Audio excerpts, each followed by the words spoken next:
नमस्कार भाई लोग, का हाल बा। हम आपके भाई मोनू सिंह। अभी अभी एक इंटरव्यू देखे खेसारी लाल के टीम के राजीव शर्मा जी का।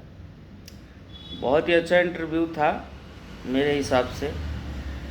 उन्होंने साफ साफ ये क्लियर कह दिया है कि महेश पांडे जो भी किए हैं उसका जिम्मेवार वो खुद है। उसमें हम लोग कुछ नहीं कर सकते, जो भी करेंगे महेश पांडे करेंगे, उसमें हम लोगों का कोई रोल नहीं है।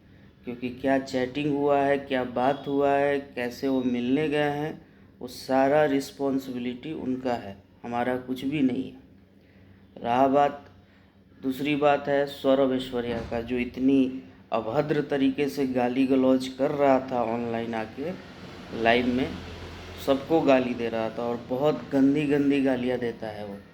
और पता नहीं क्या अपने आप को समझता है। तो मोतिहारी पुलिस अब एक्शन में आ गई है और बहुत जल्द सौरभ ऐश्वर्या का गिरफ्तारी होना तय है। और सौरभ ऐश्वर्या का अकल ठिकाने आना भी ज़रूरी था। और मेरे ख्याल से राजन सिंह मुकुट जो है, उन्होंने इसके खिलाफ़ एक्शन ले लिया है और ये बहुत जल्द सलाखों के पीछे नज़र आएंगे आप लोगों को। तो ये सुबह सुबह की जानकारी है।